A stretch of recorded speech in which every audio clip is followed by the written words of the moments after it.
Alright everyone, thank you for coming back. If you are still here, I appreciate it. Thank you for being here for part 6. So, alrighty, we are on question 113 right now out of 150. We might be able to get all these done in this video, or in this part. Actually, no, scratch it, I'm looking at some of these questions.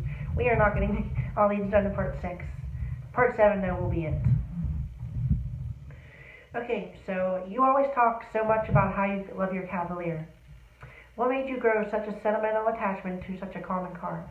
This is actually a really good question. It's actually probably the best question I've gotten about my cars. And my Cavalier, it's a very modern car. My Cavalier, so many people have Cavaliers in my area, it's not even funny. It's just like seeing a pebble on the road. It's like seeing a bird in the sky. It's very common. But, you know, my Cavalier, I got it. And at first I hated it. And I put so much money into it. That's one reason I've grown such a sentimental attachment, but it's gotten me so many places.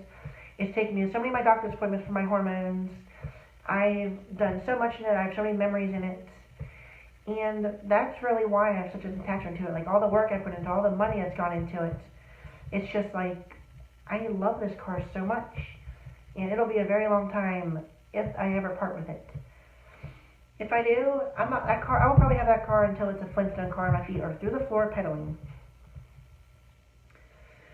So, what made you buy the pink Polaris quad you bought?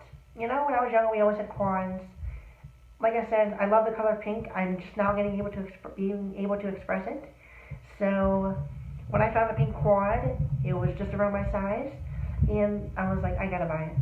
Got a good deal on it, so that's why I get to express my inner love for pink. Why did you decide to buy the Nissan when you could have traded your Cavalier in and used the money you used to buy the Nissan to purchase a newer car? Because when I was younger, I was told that my Nissan was just, like whenever I got rid of it, I said I would have money one day. I was like, you're just a young kid dreaming big. That right there has stuck with me for 4 years since I got rid of my last one. And I proved everyone wrong. Here I am 4 years later with my dream car. I love it so much. Words cannot describe how much I love my Nissan. Seriously, words will never describe my love for that car. Okay, so this was a question. I actually had to look up the definition of one of the words in this question. I don't know if I got the right definition. I hope I did. If I didn't, I'm sorry. How does the expectation to be hyper-feminine make you feel? Hyper-feminine, I am guessing that means... I looked at the definition of it, and it said a feminist who's just extreme about it. I don't know if that's true. I'm sorry if I've never heard the term hyperfeminism, or hyperfeminine, I'm sorry.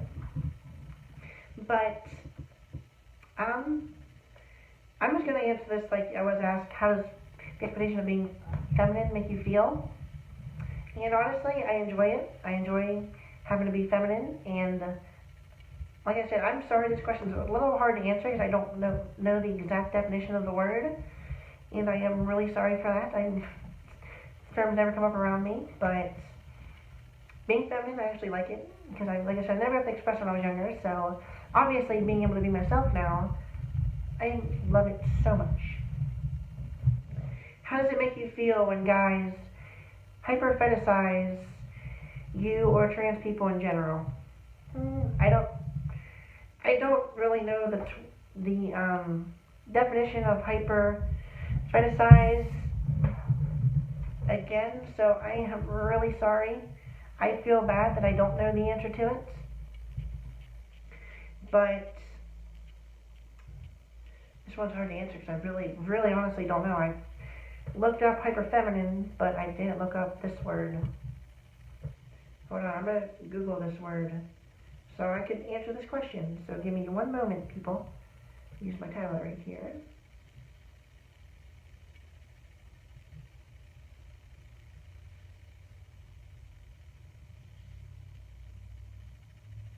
Okay, no definition popped up. So I can't answer this question because I don't know the answer. I'm really sorry. I'm pretty sure it's a really good question. I just don't know the meaning, and I'm really sorry, Stormy. Stormy's the one who asked me that question. Okay, so anyways, moving on. What do you think the U.S. could change in order to make it easier for the transitioning process, laws, and healthcare. Oh boy. Health insurance to pay for your surgery for one, because there's so many transgenders who feel so lost because they want their surgery but they can't get it because you need at least $30,000 or more for both your surgeries and all the travel expenses to go to your surgeries and all the doctor's appointments, all the extra stuff that comes along with them. Like the doctor I was going to go to, my lower half surgery was $23,000 some dollars, and top half was going to be like $4-ish. So that's $27 right there, and then the travel out there, and the hotel stays, and everything else. So I would definitely say for health insurance to pay for your surgery part of it, and for the name change process to be simpler, because let me tell you, I've had so much trouble with my name change process, it's not even funny. So definitely the name change process, and for health insurance to pay for your surgery. Do you feel pressured to be hyper feminine or follow female stereotypes in public? Honestly, I don't feel pressured to be it. It's just something that's come natural to me to be like super feminine in public. And I don't really try to follow female stereotypes in public, but I kind of just, I don't know, I guess I fall into the category because I've never gotten to express myself in the feminine way, so I kind of like want to fit into those female stereotypes. It's bad to say that, but it's kind of the truth. Okay, so do you or did you suffer from gender dysphoria? Yes, I did. I don't anymore, but on the road to becoming who I am, I suffered from dysphoria for years and years and years until I finally found who I was. How do you feel about girls who are having trouble getting approved to transition and start with black market? You know? I mean, everyone, like, I know one girl who did start, one transgender girl who did start with hormones. Like, she started getting them off Amazon, and she started buying off of certain people, and I mean, so far, I guess her transition has gone well, because some people, they have problems getting approved for their transition. Like, some doctors are not nearly as willing to write the prescription for the estrogen as mine was. I got very lucky there. Like, Joanne, who's my doctor, by the way, as you know, I went down for one appointment, and I got like she gave me lab work. We talked about my history. We talked about my past. She asked why I wanted to start hormones when I realized I was transgender and all that stuff. So I got lucky and found a good doctor who was very easy. Some people have to go through years of therapy, and they have to go through several therapists before one of them will say, listen, they need hormones, please prescribe them to them. So I don't know, I guess you have to start how you have to start. I don't recommend black market, but everyone has to start somewhere. So yeah, it's not something I recommend, but yeah. How do you feel about your roommates? Honestly, they're not that bad. I don't see them too much. I haven't seen my roommates in a month. Yeah, I haven't seen Mary Kate since before Thanksgiving. And then Morgan I haven't seen since, I saw Morgan and Mikey when they got home from Thanksgiving break. But yeah, I haven't seen them too much. I like them. I haven't been around them forever. Miss you guys, by the way, if you watch this. Do you feel that you should have been born a woman? Absolutely. Have you heard of Two-Spirit or Mahu people? I don't know if I pronounced that right, but no, I have not. Do you feel like being transgender can be a spiritual journey? Absolutely. This is a very spiritual journey. This could be very uplifting, very spiritual. I 100% believe that. Does your spirituality fit into your life? Yeah, I'm not a religious person. I am a very spiritual person. I'm a very down-to-earth person. I look at people's souls rather than what they've done in the past. Like, somebody could have committed a murder. I know this is a bit extreme, but if somebody could have committed a murder, but they really could have turned their life around. But they're always going to have that on their record. For the rest of their life, it'll be on their record. But I look at what's inside the person, and if they have something good in them, I mean, obviously, I don't know, murder wasn't the best use of an example, but I'm just saying, what's inside the person matters. People do make mistakes. So I look at, I'm a very spiritual person. I look at people's souls and their energies and their auras rather than their religious beliefs and rather than what they've done in the past. Because some people will judge you for your past, what you've done, what you've gone through, etc. So, yes, it does. Do you feel like being transgender needs to be normalized? Absolutely. Being transgender is becoming so common in this day and age that to me it's already normal, but I'm transgender. And to a lot of people I know, it's a normal thing. But yeah, I definitely think it needs to be normalized, and like the laws for changing your name and transitioning shouldn't be nearly as hard as they are. People should not have to start with the black market if they want to start transitioning. I'm just saying. How do you feel about being a transgender woman How do you feel about transgender women who don't want to be viewed as transgender but solely as a woman? You know, more power to you. This is what you've always wanted to be. So some transgenders, once they have their surgery, or even once they start their transition, they want to drop the whole title of transgender period, and they just want to be viewed strictly as a woman.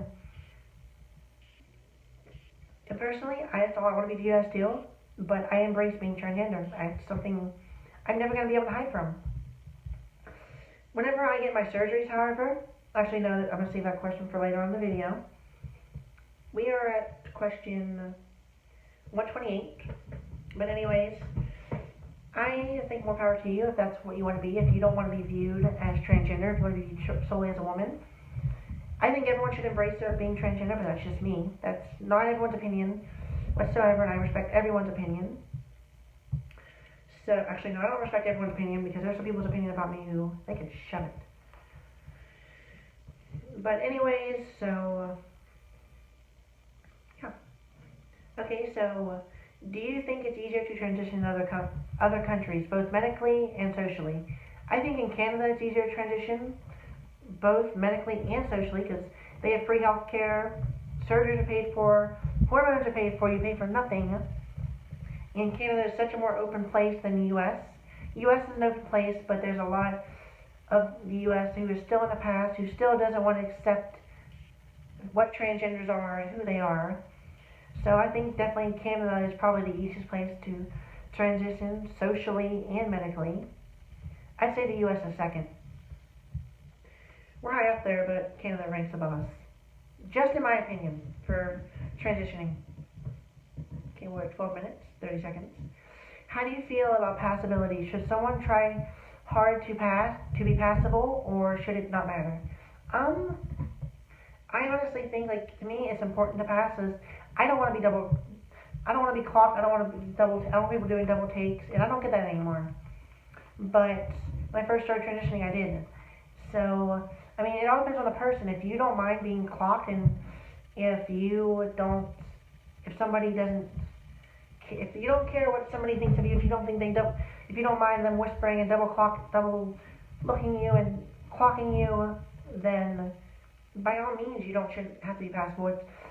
It's what's up to you. If you want to be passable, be passable. If you don't, you don't. I want to be passable, but that's just me. Not everyone wants to be passable, and that's completely okay. This is more talking than I've done in a month. Okay, so I'm going to do one more question. So, they are adding more and more genders as we speak. How does it make you feel? You know, more power to you. Because some people don't think transgender fits them. Some people don't think male or female fits them. Some people don't think gender fluid fits them. So, more power to you. If there's a gender, if you find a gender that's besides one of those that fits you, more power to you, and I'm happy for you. Alright, so that was question 131. In part 7, we're going to pick up the final few questions. So, stay tuned for part 7. Thank you so much. I'm sorry this is so long, but hey, I'm very excited for this. I hope you all are too. I love you all so much, and I will see you all soon. See you on part 7. Bye, everyone.